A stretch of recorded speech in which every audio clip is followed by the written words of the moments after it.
Esse relato do Paul Gauguin, que eu vou repassar para vocês agora sobre o convívio que ele teve com Van Gogh, foi escrito entre 1901 e 1902 e publicado nesse livro, traduzido como Antes e Depois.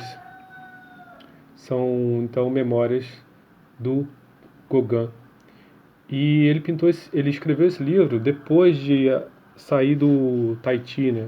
Quando ele fez uma série de pinturas, viveu lá, se casou por lá e foi para Atuana, que é uma outra ilha nas Ilhas Marquesas. E esse livro, eu já falei, né? Ele escreveu entre 1901 e 1902 e ele morreu em 1903. E tem um estilo meio automático, meio caótico. Ele não era exatamente um escritor, assim, né? E, às vezes é meio confuso. Ele vai para frente, volta. Mas eu vou contar só sobre o episódio onde ele encontra o Vincent e tudo acontece, né? O Gauguin era um pouco mais velho do que o Vincent van Gogh. E ele foi para Arles a pedido do Vincent, que o admirava, né? E antes eu queria também dizer que o Gauguin, é, assim como o Vincent, não era tão famoso assim na sua época, não tinha tanto dinheiro, né? E ele queria publicar muito esse livro. E ele disse o seguinte, ó, para um amigo dele: venda todos os quadros que eu tenho que foram pintados no Tahiti, pode vender em lote o que você quiser fazer para que esse livro seja publicado. Então, era um pedido dele, né? E que não foi concretizado em vida. Então, continuando a história, né? Ele começa já se desculpando porque algumas pessoas acham que ele que provocou a loucura em Van Gogh. E aí ele ele vai para Arles, né, no sul da França, em 1888, a pedido do Van Gogh, e nesse primeiro dia ele se instala lá e vê as belezas do lugar, faz até uma crítica de que as mulheres não são tão bonitas. O Van Gogh, Paul Gauguin, era uma pessoa que parecia assim meio cheia de si, né? E aí ele diz o seguinte, que já é meio difícil compreender o cérebro caótico do Vincent. Mas ao mesmo tempo ele era tomado de uma grande ternura, um altruísmo evangélico, né? E aí, no dia seguinte eles passam já a trabalhar.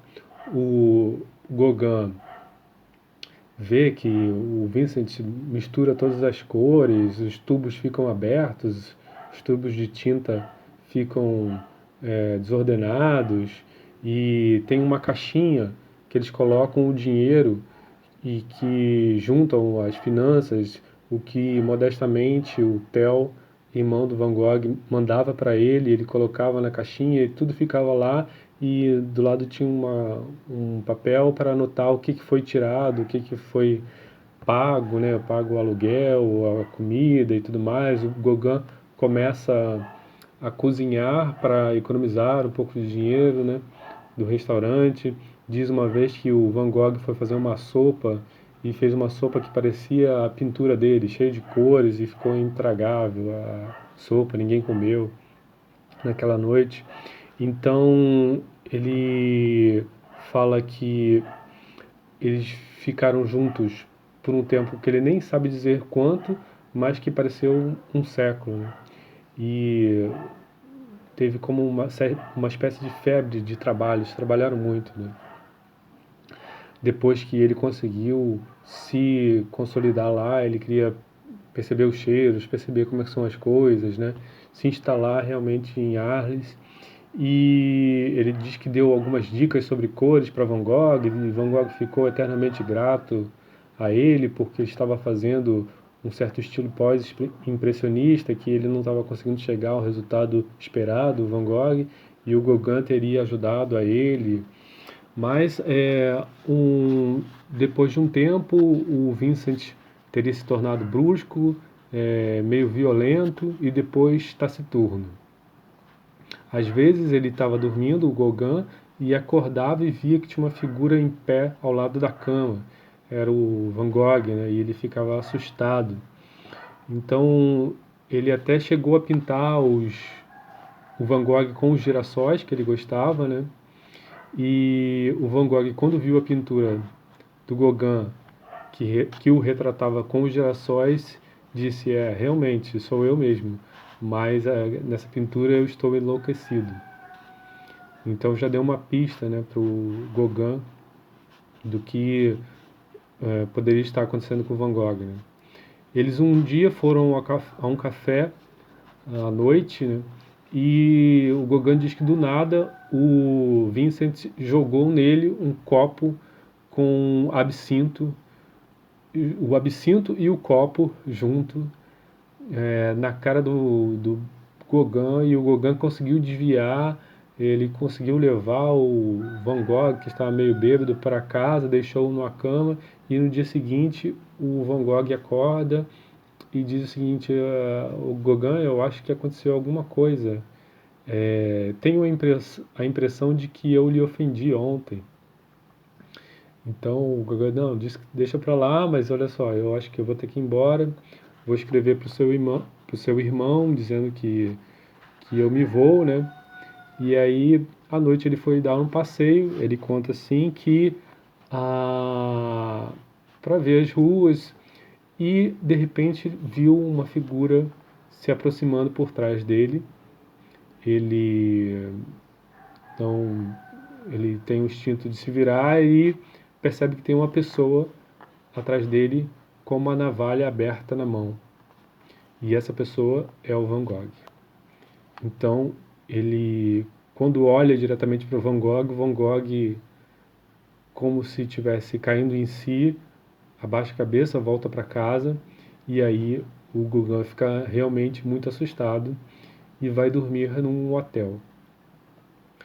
Quando acorda pela manhã, vai na praça uma grande multidão e estava todo mundo falando do mesmo assunto. Uma pessoa tinha cortado uma orelha e voltado para casa. Essa pessoa era o Van Gogh. Né? Na, em cima da sua casa existiam, ele viu várias toalhas cheias de sangue. Então ele deveria ter cortado muito, né, a própria orelha, muito rente, o Gauguin diz. Ele sabe então que o Vincent cortou a orelha e deu para. Ele fala que foi para um lugar e deu para uma pessoa. Depois se soube que ele foi para um prostíbulo e deu para uma prostituta a sua própria orelha, limpa, num, num envelope também limpo, e voltou para casa para dormir. Isso o Gauguin sabe ali na hora, né? E só que ao mesmo tempo as pessoas dizem: "Ô, você que não é o amigo lá do Van Gogh, o que você fez com ele para ele estar assim todo ensanguentado? Você matou ele." E ele fica super assustado e diz: eu espero que ninguém passe por essa situação na vida, né? Fica atônito. E, bom, mesmo com não sabendo o que está acontecendo, ele vai até a casa do Van Gogh e vê o corpo do Van Gogh é, deitado na sua cama. O acompanha o comissário de polícia. Ele vê que o corpo está quente, Van Gogh não morreu, era um boato, né? E se alivia, né? Mas diz ao comissário de polícia que ele vai embora e que quando Vincent acordasse, dissesse para ele que Gauguin tinha ido a Paris. O comissário então pareceu compreensivo e até chamou um carro para o Gauguin. O Gauguin foi embora e Vincent foi levado para um hospital e eles começaram a se corresponder através de cartas, né? O Vincent foi internado num manicômio da época e de vez em quando escreviam, né? Até que Gauguin sabe da morte de Van Gogh, que ele diz que atirou em sua própria barriga e tempos depois, por complicações, morreu. Existem outras versões, né, de que talvez não teria sido um suicídio. Bom, mas a versão do Gauguin é essa, né? Ele ouve falar isso, ele já não estava mais com Van Gogh, mas o Van Gogh dá esse tiro na barriga em 1890 e é assim que Gauguin narra a sua aventura com Van Gogh, né? Ele fala das cores, de como que o Van Gogh pintava e pensava e falava e do jeito desordenado da sua vida, etc. Tem muitas outras histórias aqui também, mas essa é a parte específica. Ele já começa assim, né? Foi uma coisa muito marcante na vida do Gauguin. Ele já começa o livro contando essa memória e para a gente já, de certa maneira, começar com esse episódio dramático que passou-se em sua vida.